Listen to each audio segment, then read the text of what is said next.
আসসালামু আলাইকুম। আমরা অনেকদিন পর আবার ফেরত আসলাম। সো আমরা আজকে করতে যাচ্ছি বেসিক্যালি গতিবিদ্যার সর্বশেষ চ্যাপ্টার, যেটা কিনা ফিজিক্সের সাথে রিলেটেড, 9C। পরবর্তী চ্যাপ্টার যেটা সেটা আসলে প্রাসের এখানে কিছু বেসিক ম্যাথ আছে 9D। তো এই প্রাসের ম্যাথ করার আগে আমরা এখানে যেটা করবো সেটা হচ্ছে খাড়াভাবে ফেলে দেওয়া বস্তু বা খাড়াভাবে উঠতে থাকা বস্তু, মানে এখানে প্রাস রিলেটেড না 9C-তে, 9D-তে হচ্ছে প্রাস রিলেটেড। তো এখানে আমরা কিছু সরাসরি খাড়া উপর থেকে নিচে পড়া বা খাড়া উপর নিচ থেকে ছুড়ে দেওয়া সরাসরি সোজা এইসব টাইপের ম্যাথ করব। তো এই চ্যাপ্টারের মধ্যে আমরা শুরুতে যে ম্যাথটা করতে যাব সেটা হচ্ছে উদাহরণ 4। এখানে যেটা বলা আছে, সমবেগে খাড়া ঊর্ধ্বগামী একটি বিমান থেকে একটি বোমা ছেড়ে দেওয়ার 5 সেকেন্ড পরে তা মাটিতে পড়ে। বোমাটি মাটিতে পড়ার মুহূর্তে বিমানের উচ্চতা নির্ণয় করো। আচ্ছা, এই চ্যাপ্টারটি আমি করাতাম না, তবে এখানে বেশ কিছু বেসিক্যালি যে জিনিসটা নিয়ে বেশি সমস্যা হতে পারে সেটা হচ্ছে চিহ্ন। এখানে উপরে উঠা বা নিচে নামার ক্ষেত্রে কাকে পজিটিভ ধরবো কাকে নেগেটিভ ধরবো, যেগুলো কিন্তু ফিজিক্সে আমি বলেছি। তাই আমি এই চ্যাপ্টারে যেগুলোতে তোমার সমস্যা হতে পারে বলে মনে হতে পারে সেগুলোই আমি করাবো, আর বাকি ম্যাথগুলো কোনটা কোনটা করতে হবে সেটা আমি চ্যাপ্টারের লাস্টে বলে দেবো। উদাহরণ 4-এর এরকম একটা ম্যাথ এখানে যেমন বলা হয়েছে, সমবেগে খাড়া ঊর্ধ্বগামী একটি বিমান থেকে একটি বোমা ছেড়ে দেওয়ার 5 সেকেন্ড পরে তা মাটিতে পড়ে। বোমাটি মাটিতে পড়ার মুহূর্তে বিমানের উচ্চতা নির্ণয় করো। এখানে আমি যদি এটাকে ভূমি ধরলাম যে যখন বিমানটি একটি খাড়া ঊর্ধ্বগামী বিমান, আমাকে বলা হয়েছে বিমানটি খাড়া ঊর্ধ্বগামী, যখন বিমানটি H1 উচ্চতায় ছিল, অর্থাৎ এই উচ্চতায় ছিল, সেই উচ্চতায় থাকা অবস্থায় আমি ধরলাম যে বোমাটি ছেড়ে দেওয়া হয়। আচ্ছা, এবং এটি মাটিতে পড়তে কিছু সময় নেবে। সেই সময়ের মধ্যে এই খাড়াভাবে ঊর্ধ্বগামী বিমানটি কতটুকু উচ্চতায় উঠেছে সেটা হচ্ছে ধরলাম H2। তাহলে ভূমি থেকে তার উচ্চতা হচ্ছে H1 প্লাস H2। এখন আমাকে কোশ্চেনে বলা হয়েছে এই H1 প্লাস H2 এই মানটা বের করতে। এখন আমি যদি এটা বের করতে পারি, এখানে আরেকটা জিনিস, ইম্পর্টেন্ট জিনিস, যে সমবেগে খাড়া ঊর্ধ্বগামী একটি বিমান, তাহলে এই জিনিসটা একটু মাথায় রাখতে হবে। তাহলে এই বোমার ক্ষেত্রে একটি বোমা নিক্ষেপ করা হয়েছে সরাসরি খাড়া ঊর্ধ্বগামী বিমান থেকে। বোমার ক্ষেত্রে আমরা যদি H equal to UT plus half GT square এই সূত্রটি ইউজ করে H1 এর মান বের করতে চাই, এক্ষেত্রে খেয়াল করো বিমানটা পড়তেছে নিচের দিকে, তার মানে সে উচ্চতা গেইন করতেছে বলতে সে তার গতিবেগের দিকটা নির্দেশ করছি আমি। সে আসলে নিচের দিকে পড়ছে মানে হচ্ছে, আমি যদি এক্ষেত্রে জি, আমরা জানি অলওয়েজ নিচের দিকে পজিটিভ, আমি যদি এইচ কেও যদি নিচের দিকে পজিটিভ ধরি, অর্থাৎ সবকিছুকে যদি আমি নিচের দিকে পজিটিভ ধরি, খেয়াল করো যখন বোমাটি পড়ছিল তার আদিবেগের দিকটা আসলে উপরের দিকে ছিল, তাইলে আমাকে আদিবেগটাকে মাইনাস ধরতে হবে এক্ষেত্রে, কারণ এখানে H U G এগুলারই আমরা ডিরেকশন ধরবো, এবং ডিরেকশন যদি আমরা চিন্তা করি সবগুলোকে নিচের দিকে পজিটিভ, সেক্ষেত্রে ইউটা নেগেটিভ। এবং এইভাবে আমরা 5 সেকেন্ড পরে, যেহেতু পরে আমার কোশ্চেনে বলা আছে 5 সেকেন্ড পরে বোমাটি মাটিতে পড়ে, তার মানে সময়ের জায়গায় -5 বসাবো, -5U plus half G25, 5 square equal two 25 H1, বা আমি এখানে পাচ্ছি H1 ইকুয়াল টু, আচ্ছা এইটুক থাকুক। তারপরে যেহেতু বিমানটা সমবেগে ঊর্ধ্বগতিমান, এই 5 সেকেন্ড সময়ে বোমাটি পড়ার যে 5 সেকেন্ড সময় লাগে, সেই সময়ে H2 এর মানটা হবে 5U। H2 এর মান হবে 5U। তাহলে আমাকে যদি বলা হয় H1 প্লাস H2 বের করতে, তাহলে আমি একটু এখানে গিয়ে করব, H1 plus H2 equal to, দুটো ইকুয়েশন আমি যোগ করব, -5U plus half into G25 plus 5U। তাহলে এখান থেকে আমি শুধুমাত্র হাফ G -5U চলে যাই, হাফ G25 থাকে, যেটার মান হচ্ছে 122.5, যদি G এর মান 9.8 বসায় দেওয়া হয়। তাহলে এই ক্ষেত্রে আমরা যে জিনিসটা ইম্পর্টেন্ট ছিল এখানে এই -U এর ব্যাপারটা বুঝতে পারা। ঠিক সিমিলার একটা ম্যাথ আমরা এখন করব, সেটা হচ্ছে অনুশীলনীতে, সেটা হচ্ছে এই 3 নাম্বারটি। তিনের 1 নম্বর যদি খেয়াল করো, 10 মিটার পার সেকেন্ড বেগে ঊর্ধ্বগামী কোনো বেলুন থেকে পতিত এক টুকরা পাথর 10 সেকেন্ড পরে মাটিতে পড়লো। যখন পাথরের টুকরা পতিত হয় তখন বেলুনের উচ্চতা কত? এটা সিমিলারলি এই ম্যাটটার মতোই, এখানে 10 সেকেন্ড পরে মাটিতে পড়লো, 5 সেকেন্ড পরে মাটিতে পড়ে 10 মিটার পার সেকেন্ড বেগে ঊর্ধ্বগামী কোনো বেলুন, এখানে সমবেগে খাড়া ঊর্ধ্বগামী একটা বিমান, তাহলে এখানে ব্যাকটা উল্লেখ করে দেওয়া হয়েছে, এখানে ব্যাকটা উল্লেখ করে দেওয়া হয়নি। আর যখন পাথরের টুকরা পতিত হয় তখন বেলুনের উচ্চতা কত? তাহলে এটা সিমিলার নিয়ম আমরা করে ফেলতে পারবো। ঠিক পরবর্তী ম্যাটটা 4.5 সেকেন্ড যাবৎ সমবেগে খাড়া উপরের দিকে উঠবার পর একটি বেলুন থেকে একটি ভারী বস্তু পড়ে গেল। যদি বস্তুটি 7 সেকেন্ড পর ভূমিতে পড়ে তবে বেলুনের গতিবেগ এবং কত উচ্চতা থেকে বস্তুটি পড়েছিল তা নির্ণয় করো। এখানে আমার একটা ইনফরমেশন একটু ডিফারেন্ট করে দেওয়া আছে 3-2। 4.5 সেকেন্ড যাবৎ সমবেগে খাড়া উপরের দিকে উঠবার পর একটি বেলুন থেকে একটি ভারী বস্তু পড়ে গেল। যদি বস্তুটি 7 সেকেন্ড পর ভূমিতে পড়ে তবে বেলুনের গতিবেগ এবং কত উচ্চতা থেকে বস্তুটি পড়েছিল।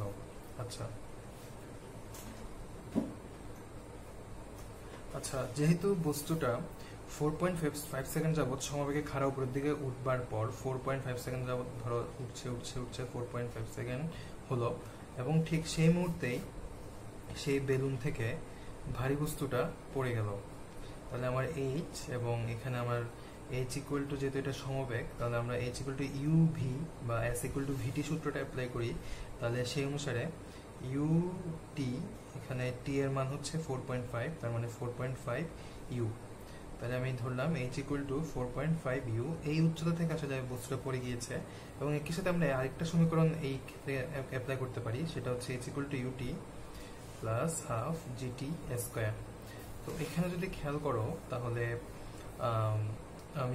আমি খেয়াল করে দেখছি যে এইচটা উপরের দিকে, যেহেতু এটা নিচের দিকে পড়ছে, তাহলে এইচ নিচের দিকে, জি নিচের দিকে, পজিটিভ দুইটা নিচের দিকে, ইউ যদি আমি নেগেটিভ ধরি তাহলে এখানে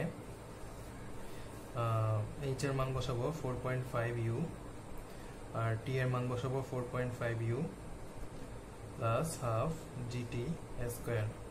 তো এখান থেকে আমি পড়তে কত সময় লাগে, 4.5 7 সেকেন্ড পর, যদি বস্তুটি 7 সেকেন্ড পর ভূমিতে পড়ে তবে বেলুনের গতিবেগ এবং কত উচ্চতা থেকে বস্তুটি পড়েছিল সেটা বের করতে বলা হয়েছে। আচ্ছা, তাহলে এখানে দুঃখিত, এখানে একটা ছোট ভুল হয়েছে, সেটা হচ্ছে টি এর মান এখানে আমাকে কোয়েশ্চেনে বলা আছে যে 7 সেকেন্ড পর ভূমিতে পড়ে, যদি বস্তুটি 7 সেকেন্ড পর ভূমিতে পড়ে, তার মানে 7 সেকেন্ড পর ভূমিতে পড়ে মানে হচ্ছে টি এর মান এখানে 7 হবে। এটা হচ্ছে ভারী বস্তুর ক্ষেত্রে h equal to u t plus half g t square, এবং এই এইচ এর মানটা যদি আমি এখানে বসাই দিই এবং টি এর মান এখানেও 7 স্কয়ার, তাহলে সুতরাং ইউ এর একটা ভ্যালু পাবো, এবং সেই ভ্যালুটা হবে, আমি যদি এক্স্যাক্টলি বলতে চাই, ইউ এর ভ্যালুটা হবে হচ্ছে 20.88 মিটার পার সেকেন্ড। আচ্ছা, তাহলে আমি যেহেতু ইউ এর মান পেয়ে গেলাম, এখন আমি চাইলে এরপরে আমাকে কোয়েশ্চেনটা কত উচ্চতা থেকে বস্তুটি পড়েছিল, আমি এই ইকুয়েশনে যদি ইউ এর মান বসাই দিই তাহলে এইচ এর মানটা পেয়ে যাব। ঠিক এক্স্যাক্টলি এই উপায়ে আমরা ম্যাথটা করব। আচ্ছা, পরবর্তীতে এই 4-1-2 এই ম্যাথগুলো আসলে আমি করিয়েছি ফিজিক্সে, এটা আমি এখানে করাচ্ছি না, আমি পরবর্তীতে বলে দিব। এর পরবর্তীতে আমরা যে ম্যাথটা করতে যাচ্ছি সেটা হচ্ছে 10 নম্বর। ভূমি হতে √2GY মিটার পার সেকেন্ড বেগে খাড়া উপরের দিকে প্রক্ষিপ্ত একটি রকেট তার বৃহত্তম উচ্চতায় উঠে বিস্ফোরিত হলো। রকেটের প্রক্ষেপ বিন্দু এবং তাহা হতে ভূমি থেকে 1 বর্গমিটার দূরত্বে অবস্থিত অপর একটি বিন্দুতে বিস্ফোরণের শব্দ আসতে যে সময় লাগে তাদের অন্তর 1/n সেকেন্ড। দেখা হচ্ছে শব্দের গতিবেগ n √x² plus y² minus y metre per second. আচ্ছা, আমি এবার এখান থেকে একটু করে দিই।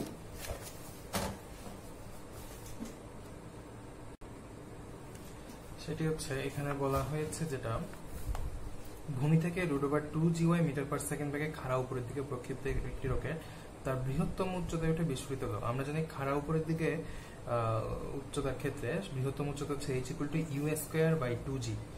h = u²/2g। তুমি যদি আমার ফিজিক্সে পড়ানো গতিবিদ্যা চ্যাপ্টারটা লক্ষ্য করো তাহলে ওখানে এই সূত্রটা পাবা, এটা আমরা পড়েছি আগেই। তাহলে u², ইউ এর মান এখানে আমাকে দেওয়া আছে √2GY, তাহলে √2GY বসিয়েছি, নিচে 2g। আমরা যদি কাটাকাটি করি তাহলে এড ইকুয়াল টু, অর্থাৎ আমরা এই খাড়া উপরের দিকে বৃহত্তম উচ্চতা পাচ্ছি y, আমাকে বলা হচ্ছে রকেটের প্রক্ষেপ বিন্দু হচ্ছে এ, এবং তা হতে ভূমি থেকে x মিটার দূরত্বে, কোয়েশ্চেনটা একটু খেয়াল করতে হবে, তা থেকে x মিটার দূরত্বে ভূমিতে অবস্থিত অপর একটি বিন্দুতে বিস্ফোরণের শব্দ আসতে যে সময় লাগে, x মিটার দূরত্বে ভূমিতে অবস্থিত আরেকটি বিন্দুতে এই যে বিস্ফোরিত হলো, এখান থেকে শব্দ এখানে পৌঁছাতে এবং এখান থেকে শব্দ এখানে পৌঁছাতে যে সময়টা লাগে সেটা হচ্ছে আমার তাদের এই সময়টির অন্তর হচ্ছে 1/n সেকেন্ড। এখানে কিন্তু বলেনি কোনটাতে তাড়াতাড়ি পৌঁছায়, তাদের শব্দের গতিবেগ দেখাতে বলেছে যে এত মিটার পার সেকেন্ড। তাহলে আমি এখানে ধরে নিলাম ab ইকুয়াল টু এক্স, এই দূরত্বটা, এই বিন্দুটার দূরত্ব এক্স, এখানে একটা কোশ্চেনে দেওয়া আছে।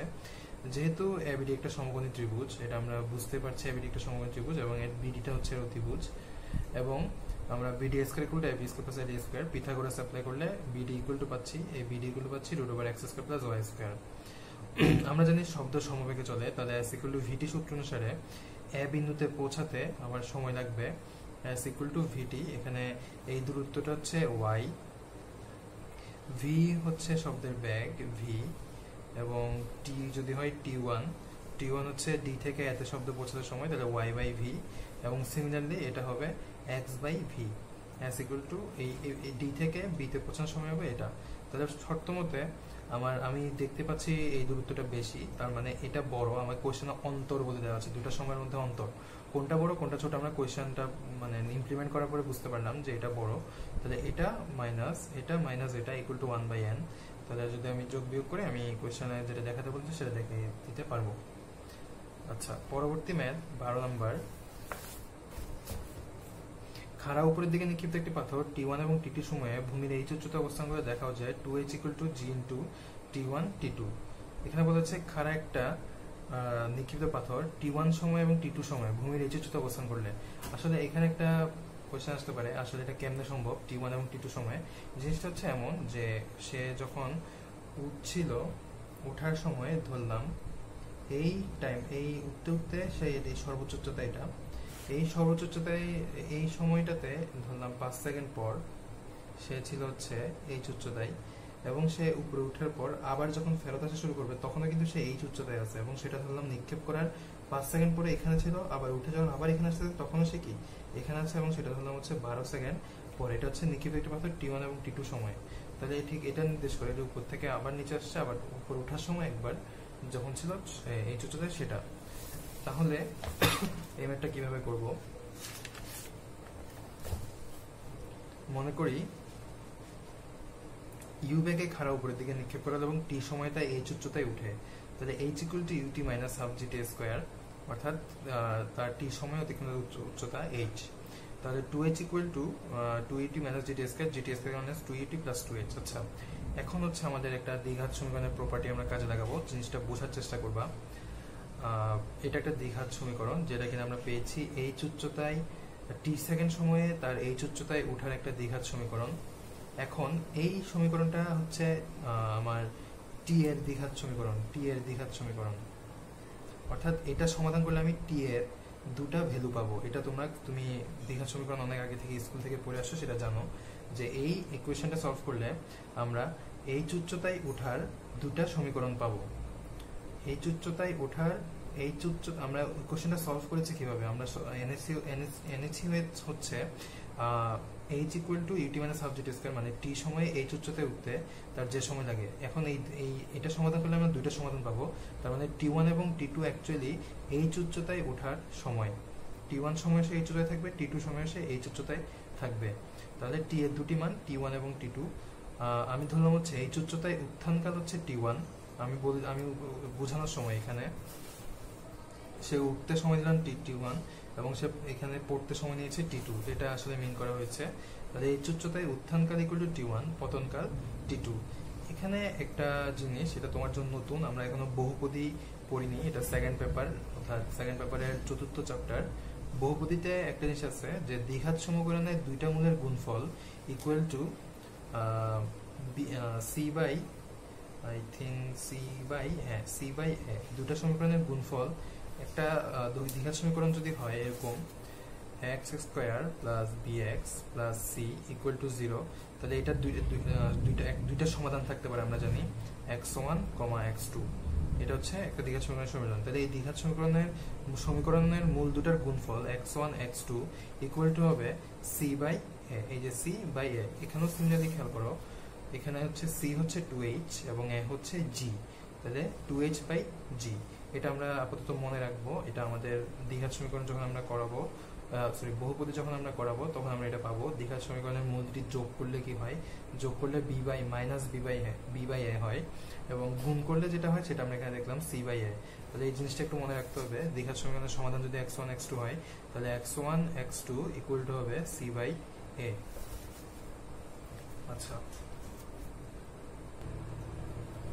আচ্ছা, এই ছিল আমাদের 9C। আমি শুরুতে বলেছিলাম এই চ্যাপ্টারটা যেহেতু ফিজিক্সের সাথে রিলেটেড এবং এটা হচ্ছে খাড়াভাবে নিক্ষিপ্ত বস্তু বা খাড়াভাবে প্রক্ষিপ্ত বস্তুর ক্ষেত্রে গতিবেগ, তাই এই চ্যাপ্টারের ম্যাথগুলো আমরা ফিজিক্সে যেহেতু পড়ে এসেছি তাই আমি সবগুলো ম্যাথ করাইনি। তো এই চ্যাপ্টারে যেসব ম্যাথ করতে হবে সেগুলো আমি এখানে দাগিয়ে দিয়েছি। এই ম্যাথগুলো নোট খাতায় উঠবে, আমাকে নোট খাতায় উঠানোর পরে জানাবে ইমিডিয়েটলি। এখানে একটা ম্যাথ রয়েছে যেটা একটু খোলা দরকার। আচ্ছা, উদাহরণ 3টার কথা আমি একটু বলতে ভুলে গিয়েছি। উদাহরণ 3টাও মোস্ট ইম্পর্টেন্ট, কোয়েশ্চেনটা বললেই বুঝবে, এটাই সহজ একটা ম্যাথ, তবে প্র্যাকটিস করতে হবে। একটি টাওয়ারের চূড়া থেকে এক খণ্ড পাথর 1 মিটার নিচে নামার পর অপর এক খণ্ড পাথর y মিটার নিচ থেকে ফেলে দেওয়া হলো। যদি উভয় স্থির অবস্থা থেকে পড়ে এবং একই সঙ্গে ভূমিতে পতিত হয়, অর্থাৎ একটা টাওয়ারের চূড়া থেকে, এই যে এটা যদি টাওয়ার হয়, টাওয়ারের চূড়া থেকে 1 মিটার নিচে নামার পর একটা পাথর ফেলে দেওয়া হয়েছে, 1 মিটার নিচে নামলো, ওই নামার পর y মিটার নিচ থেকে পাথর চূড়ার y মিটার নিচ থেকে, অর্থাৎ এখান থেকে চূড়ার y মিটার নিচ থেকে আরেকটা পাথর ফেলে দেওয়া হলো। এখন বলা হচ্ছে এই যে পাথর, এই প্রথম পাথর এবং দ্বিতীয় পাথর যে ফেলা হলো, এগুলো একই সময় যদি ভূমিতে পতিত হয়, তাহলে টাওয়ারের উচ্চতা x + y² divided by 4x metre. এটা একটা মজার অঙ্ক, তবে আমি করালাম না কারণ তুমি এটা নিজে পারবা।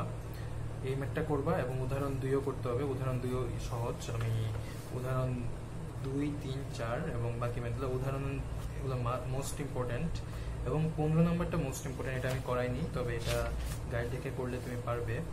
15 নম্বরে h মিটার গভীর একটি কুয়া একটি পাথরখণ্ড ছেড়ে দিলে t সেকেন্ড পরে কুয়ার তলদেশের পতনের শব্দ শোনা গেল। শব্দের গতিবেগ v হলে প্রমাণ করো h/v + √2h/g = t। এগুলো কিছু সমীকরণ।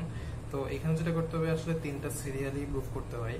তো প্রথমটা করার পরে দ্বিতীয়টা, দ্বিতীয়টা করার তৃতীয়টা, একটা না করলে আরেকটা করা যায় না, এই টাইপের ম্যাথ। তবে যেটা করতে হবে সেটা হচ্ছে করার পরে বুঝে করার পর এটা তোমাকে একটু মনে রাখতে হবে কোনটা প্রমাণ করলে কোনটা আসবে, কারণ তুমি যদি তোমার পড়া প্রমাণের মতো করে শুরু না করো তাহলে পরীক্ষাতে হয়তো তুমি নতুন করে করতে পারবে না, এটা তোমাকে একটু মনে রেখে করতে হবে। এরপরে 16 নম্বরটা মোস্ট ইম্পর্টেন্ট, এগুলো আমি করাইনি কারণ এগুলো আসলে ইকুয়েশন ভিত্তিক, এখানে বোঝানোর কিছু নেই, তুমি যত তাড়াতাড়ি সলভ করতে পারো।